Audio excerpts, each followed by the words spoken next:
এই মুহূর্তে সবথেকে বড় খবর রামেশ্বরম বিস্ফোরণ কাণ্ড।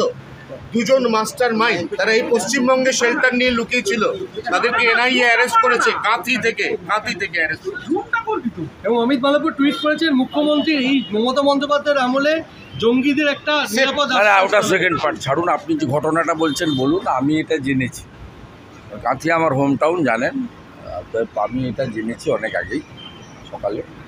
তা বিষয় হচ্ছে পশ্চিমবঙ্গ আন্তর্জাতিক অপরাধী জঙ্গি তাদের একটা মুক্তাঞ্চল, এটা বারে বারে প্রমাণ হয়েছে।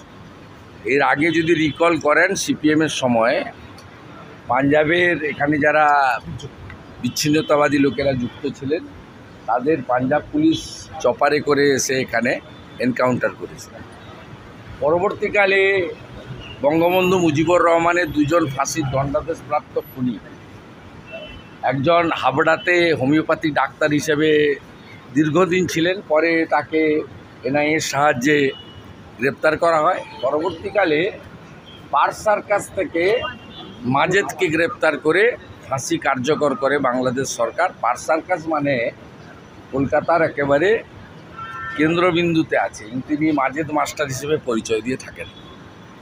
তাই এটা স্বাভাবিক যে গোটা ভারতবর্ষে যত এই ধরনের বিচ্ছিন্নতাবাদী ঘটনা ঘটে তার সেফ জোন এটা সিপিএম করতো, মমতা ব্যানার্জি করছে। মমতা ব্যানার্জি নিজে দেশবিরোধী কাজের সঙ্গে যুক্ত সরাসরি। আপনার দিল্লিতে জাহাঙ্গীরপুরীতে যে হনুমান জয়ন্তীর দিন ঘটনা ঘটেছিল তার মূল অভিযুক্ত ফিরোজ, যে আমাকে 2রা মে হলদিয়া এসডি অফিসে আমি যখন সার্টিফিকেট নিতে গেছিলাম পাথর ছোড়ায় অভিযুক্ত, এনআইএতে এখনও দিল্লির জেলে আছে, তার বাড়ি তমলুকের একটি গ্রামে। আপনি লালটু শেখ এবং আব্দুল মান্নান যারা ফেক আই কার্ড তৈরি করত তারা গ্রেপ্তার হয় সোনারপুর থেকে গত বছরে ঠিক একইভাবে ইন্দোরে যে সেক্স র্যাকেট পাওয়া যায় তাদের সঙ্গে বাংলাদেশের যোগ প্রমাণিত হয়। এইখানে মানে রাষ্ট্র বিরোধী একটি রাজ্য সরকার থাকার জন্য তাদের পুলিশকে কার্যত পার্টির ক্যাডারে পরিণত করে পুলিশের যে নিজস্ব ফাংশনিং আছে সেটা করতে না দেওয়ার কারণে পশ্চিমবঙ্গের আজকে এই অবস্থা হয়েছে। এই কারণে মমতা ব্যানার্জি 72টা জায়গায় বিএসএফকে জমি দেয়নি যাতে কাঁটাতারের বেড়া না লাগানো না যায়। उसको तुरंत गिरफ्तार करना चाहिए और उसको हिरासत में डाल देना चाहिए till the completion of the election.